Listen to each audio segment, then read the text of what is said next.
नेपाल में तबाही के बाद इंसानियत शर्मिंदा। बाढ़ में बहकर आई लाशों से सोने की बालियां चुराते दिखे शख्स वीडियो वायरल होते ही किए गए गिरफ्तार। पीओके और गिलगित बल्तिस्तान की आईनी हैसियत बदलने की तैयारी। पाकिस्तान में सूबे जैसी हैसियत देने पर किया जा रहा गौर। खैबर पख्तूनख्वा के वजीर आला सुहेल अफरीदी का पाकिस्तान के बेअसर हलकों पर बड़ा हमला। कहा, नाअहल लोगों को मुल्क पर मुसल्लत किया गया है। इस्लामाबाद मार्च की दी धमकी। कानपुर में 18 फुट गहरे गड्ढे में उतर गए समाजवादी पार्टी के एमएलए हसन रूमी। खराब सड़कों के खिलाफ 5 घंटे तक किया एहतजाज। नेपाल तिब्बत सरहद पर बैरियर लेक का बंद टूटा। सैलाबी पानी का खतरा। लोग ऊपरी इलाकों में भागते हुए नजर आए। बचाव और तलाश का काम रोक दिया गया। मीरवाइज़ कश्मीर मौलवी उमर फारूक ने बेलगाम तामीर और कुदरती माहौल से खिलवाड़ पर खतरे की घंटी बजाई। नेपाल की तबाही से कश्मीर को तनबीह की कही बात। और नेपाल ने कुदरती कयामत के बाद हिंदुस्तान समेत कई मुल्कों की रेस्क्यू मदद ठुकरा दी। वजारत ने काबिल सिक्योरिटी एजेंसीज होने की कही बात। Royal Bell sanitary factory outlet Srinagar लाए हैं अब हर आइटम पर फ्लैट 50% ऑफ। बेहतरीन टाइल्स और सैनिटरी वेयर पर बम्पर डिस्काउंट। आज ही हमारे आउटलेट पर विजिट करें। आप देख रहे हैं न्यूज इनसाइडर के साथ प्रोग्राम स्पेशल रिपोर्ट, जिसमें दिन भर की अहम खबरें पहुंचाएंगे आप तक। नेपाल में तबाहकुन फ्लैश फ्लड के बाद एक इंतहाई अफसोसनाक वाकया सामने आया है। नारायणी रिवर में बहकर आने वाली एक खातून की लाश से सोने की बालियां निकालने के इल्जाम में पुलिस ने 2 अफराद को गिरफ्तार किया है। सोशल मीडिया पर वायरल हो रही 41 सेकंड की वीडियो में दोनों शख्स लाश को पानी से बहाकर निकालते और उसके दोनों कानों से बालियां उतारते हुए नजर आते हैं। पुलिस ने दोनों की पहचान 25 साला मदन गुरुंग और 38 साला उमेश चौधरी के तौर पर की। दोनों को भारतपुर के करीब से गिरफ्तार किया गया। पुलिस ने कहा कि फ्लड विक्टिम्स के साथ लूटमार या फिर किसी भी किस्म का गैर इंसानी रवैया बर्दाश्त नहीं किया जाएगा। ये वाकया नेपाल में जारी तबाहकुन फ्लड्स के दरमियान सामने आया, जहां कम से कम 400 से ज्यादा लोग हलाक और 1400 से ज्यादा लापता बताए जा रहे हैं। नेपाल तिब्बत बॉर्डर पर फ्लड और लैंडस्लाइड से कई इलाके बुरी तरह मुतासिर हुए। पड़ोसी मुल्क पाकिस्तान अब पाकिस्तान के कब्जे वाले कश्मीर और गिलगित बल्तिस्तान की आईनी हैसियत में तब्दीली पर गौर कर रहा है। खबरों के मुताबिक पाकिस्तान के अहम हुकूमती ज़राए के हवाले से बताया गया है कि इस्लामाबाद इन दोनों इलाकों को आर्जी तौर पर सूबे जैसी हैसियत देने के एक मंसूबे पर काम कर रहा है। ये मंसूबा 28वीं आईनी तरमीम के जरिए या फिर अलग कानून बनाकर सामने लाया जा सकता है। पाकिस्तान अपने दस्तूर की उस शिक में भी तब्दीली का जायजा ले रहा है जिसमें कि मुल्क में शामिल इलाकों का तयन किया गया है। ज़राए के मुताबिक इस्लामाबाद हिंदुस्तान और चीन के दरमियान सरहदी गुफ्तगू और दोनों मुल्कों के ताल्लुकात में बेहतरी की कोशिश पर गहरी नजर रखे हुए है। चाइना के कब्जे में अक्साई चीन है, जबकि पाकिस्तान ने कश्मीर और गिलगित बल्तिस्तान के इलाकों पर कब्जा कर रखा है। पाकिस्तान ने साल 1963 में चाइना के साथ एक मुआहदे के जरिए ही शख्सगाम वैली भी चाइना को दे दी थी, जिससे कि हिंदुस्तान ने तस्लीम नहीं किया। वहीं हिंदुस्तान हमेशा से ही पाकिस्तान के इस कब्जे को मुस्तरद करता आया है। नई दिल्ली का मौक़िफ़ है कि जम्मू कश्मीर और लद्दाख, जिनमें कि पाकिस्तान के कब्जे वाले इलाके भी शामिल हैं, हिंदुस्तान का लाजमी और नाकाबिले जुदा हिस्सा है। खैबर पख्तूनख्वा के वज़ीर आला सुहेल अफरीदी ने पाकिस्तान के अस्करी क़ियादत और मरकजी हुकूमत पर शदीद तनकीद की। पाकिस्तान तहरीक-ए-इंसाफ के रहनुमा सुहेल अफरीदी ने इल्ज़ाम लगाया है कि बाअसर हलकों ने मुल्क पर ऐसे हुक्मरान मुसल्लत किए हैं जो कि इस अहम जिम्मेदारी के लिए मुनासिब नहीं थे। उनका यह कहना है कि इस वजह से अवाम में रियासती इदारों के खिलाफ गुस्सा बढ़ता जा रहा है। सुहेल अफरीदी ने अदलिया को भी तनकीद का निशाना बनाया।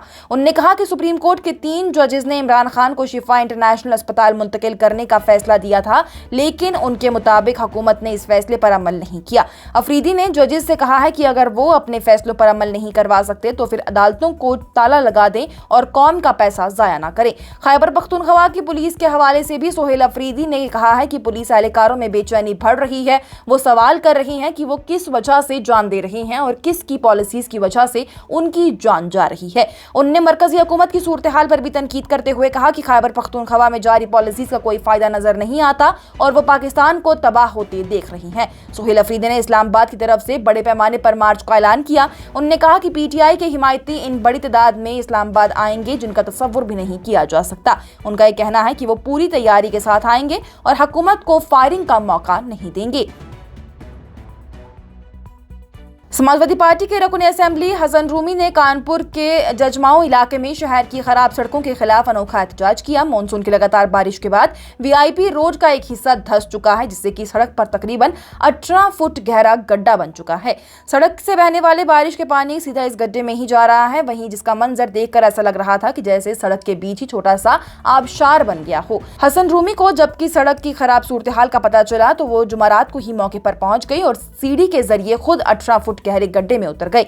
उनका यह एहतजाज तकरीबन 5 घंटे तक जारी रहा, जबकि समाजवादी पार्टी के कारकुन और मकामी लोग भी मौके पर जमा हो गए। रूमी की जानिब से कहा गया कि सड़कों की तामीर और देखभाल की जिम्मेदार इलाकों की ये संजीदा गफलत है और अगर जांच में लापरवाही साबित हुई तो जिम्मेदार अफसरान के खिलाफ कार्रवाई होनी चाहिए। एहतजाज के बाद ही इंतजामिया ने यकीन दिलाया कि गड्ढे को फौरन भरने के इकदाम किए जाएंगे और इस मामले की बाकायदा जांच की जाएगी।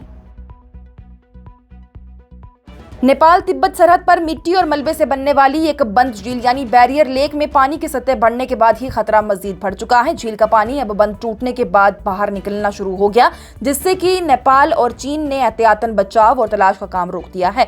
नेपाल के रसूवा जिला इंतजामिया को जुमा के रोज ही इतला मिली है कि झील का बंद टूट चुका है। नरेंद्र परियार के मुताबिक दरिया में पानी की सतह लगातार बढ़ रही है, लेकिन फिलहाल पानी कितना बुलंद हो चुका है इसका अंदाजा नहीं लगाया जा सकता। चीन की बचाव टीम को मुतासरा मकाम से 1 किलोमीटर दूर हटने और मजीद हिदायत का इंतजार करने को कहा गया है। नेपाल में भी फौज ने अगले 90 मिनट के लिए बचाव और तलाश का काम रोक दिया है। रॉयटर्स के मुताबिक मकामी लोग जान बचाने के लिए पहाड़ी की तरफ भागते हुए नजर आए हैं। चीनी हुकूमत पहले ही खबरदार कर चुकी है कि अगले 3 दिन में तकरीबन 30 लाख क्यूबिक मीट्रिक पानी इस झील में जमा हो सकता है। हवाई मंजर में ली गई तस्वीर में दिखाया गया है कि भूरा पानी एक नीचे वाले इलाके में जमा हो रहा है, जबकि मिट्टी, पत्थरों और मलबे की दीवार ने पानी को रोक रखा है। वहीं पानी पहले ही दरख्तों और झाड़ियों को अपनी जद में ले चुका है और बंद पर लगातार दबाव पड़ रहा है। मीरवाइज़ कश्मीर मौलवी उमर फारूक ने श्रीनगर की तारीखी जामा मस्जिद में जुमा के इजलास से खिताब करते हुए नेपाल और हिमालय इलाकों में हुई तबाही पर गहरी तशवीश का इजहार किया। उन्होंने कहा कि नेपाल में हुई तबाही कोई अलग वाकया नहीं है, बल्कि पहाड़ी माहौल की बढ़ती कमजोरी का एक इंतबा है। उन्होंने नेपाल के मुतासरीन के साथ यकजहती का इजहार करते हुए जाँ बहक होने वालों के लिए दुआ की और लापता अफराद की सलामती और जल्द बाजियाबी की दुआ की। मीरवाइज़ ने कहा है कि जम्मू और कश्मीर भी इस नाजुक हिमालयाई पहाड़ी सिलसिले का हिस्सा है और यहाँ भी तेज बारिश, बादल फटने, अचानक सैलाब और जमीन खिसकने के वाकयात में इजाफा देखने को मिल रहा है। उन्होंने कहा कि मौसमी तब्दीली इसकी एक बड़ी वजह है, लेकिन हमें यह भी सोचना होगा कि क्या हमारे तरक्की का तरीका इन खतरों को मजीद बढ़ा रहा है। उन्होंने कहा कि कश्मीर के पहाड़, झीलें, दरिया यहाँ के लोगों के लिए रोजी का जरिया है और दुनिया भर से ये यहाँ पर सयाह देखने आते हैं, लेकिन तरक्की और तिजारत के नाम पर कुदरती माहौल को जिस तरह नुकसान पहुंचाया जा रहा है वो इंतहाई तशवीशनाक है। पहाड़ों को काटा जा रहा है, दरख्त गिराए जा रहे हैं, हसास इलाकों में इमारतें बन रही हैं, होटल बन रहे हैं और पानी के कुदरती रास्ते भी मुतासिर किए जा रहे हैं। मीरवाइज़ ने खासतौर पर दलदली जमीन, झीलों, सैलाबी रास्तों पर कब्जे और तामीर के खिलाफ आवाम से अपील की। डल लेक का जिक्र करते हुए उन्होंने कहा कि इंक्रोचमेंट और गैर जिम्मेदाराना तामीर की वजह से झील दिन ब दिन सिकड़ती जा रही है। उन्होंने कुरान पाक की आयत का हवाला देते हुए कहा कि जमीन पर इस्लाह के बाद फसाद पैदा ना करो। मीरवाइज़ ने कहा कि नेपाल की तबाही को हमारे लिए एक खुली तनबीह समझा जाना चाहिए, क्योंकि हम भी हिमालय के इलाके में रहते हैं। उनका यह कहना है कि अगर पहाड़ों, जंगल, झीलों और पानी के कुदरती निजाम को इसी तरह नुकसान पहुंचाया जाता रहा तो मुस्तकबिल में इसके नतीजे इंतहाई खतरनाक और नाकाबिल तलाफी हो सकते हैं। और नेपाल इस वक्त अपनी तारीख की सबसे खतरनाक कुदरती आफतों में से एक का सामना कर रहा है। बुध के दिन ही आने वाले फ्लैश फ्लड के बाद मुल्क में बड़े पैमाने पर तबाही हुई। फ्लड्स के सबब कम से कम 450-470 से ज्यादा अफराद हलाक हो चुके हैं, जबकि सैकड़ों लोग अभी भी लापता हैं। रेस्क्यू टीम भोतकोशी और त्रिशूली दरियाओं के आसपास मिट्टी और मलबे में लोगों की तलाश जारी रखे हुए हैं, खासतौर पर नेपाल चाइना बॉर्डर के करीब के इलाकों में। नेपाल ने रेस्क्यू ऑपरेशन के लिए कई मुल्कों की मदद की पेशकश को ठुकरा दिया है। फॉरेन मिनिस्ट्री के मुताबिक Hindustan, China, America, Britain, Japan, south Korea, Sri Lanka और बांग्लादेश समेत कई मुल्कों ने अपनी रेस्क्यू टीम नेपाल भेजने की पेशकश की थी। हिंदुस्तान ने खासतौर पर नेशनल डिजास्टर रिस्पांस फोर्स यानी एनडीआरएफ को नेपाल भेजने की इजाजत मांगी थी, क्योंकि नेपाल में कई हिंदुस्तानी सिटीजन्स के लापता होने की रिपोर्ट सामने आई है, लेकिन नेपाल ने ये भी रिक्वेस्ट कबूल नहीं की।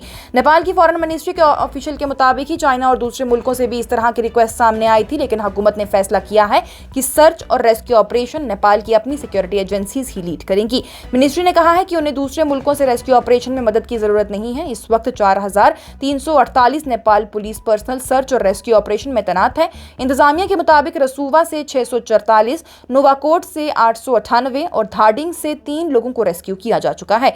हालांकि नेपाल ने रेस्क्यू टीम की मदद लेने से इनकार कर दिया, लेकिन इंटरनेशनल फाइनेंशियल और ह्यूमैनिटेरियन असिस्टेंस को कबूल कर लिया है। अमेरिका ने नेपाल के लिए $5 लाख की मदद का ऐलान किया, जबकि वर्ल्ड हेल्थ ऑर्गेनाइजेशन ने इमरजेंसी मेडिकल सप्लाईज भेजी हैं। अथॉरिटीज के मुताबिक 30 से ज्यादा मुल्कों के लिए लोग अभी तक लापता हैं, जिनमें कि सैकड़ों फॉरेन टूरिस्ट और हिंदू पिलग्रिम्स भी शामिल हैं, जो कि तिब्बत के मुकद्दस माउंट कैलाश इलाके की तरफ सफर कर रहे थे। इस प्रोग्राम को आप तक पहुंचाने में हमारे साथ ताउन किया है ग्लोबल इनोवेशंस कंसल्टेंसी ने, जो कि तालीम के लिए वादी का भरोसेमंद ब्रांड है। स्टार हॉस्पिटल सनत नगर श्रीनगर ने, जहां दुनिया के बेहतरीन डॉक्टर्स हर मर्ज का शिफा बख्श इलाज करते हैं। आज की स्पेशल रिपोर्ट में इतना ही। दीजिए इजाजत। लेटेस्ट अपडेट्स के लिए देखते रहिए न्यूज इनसाइडर 24/7।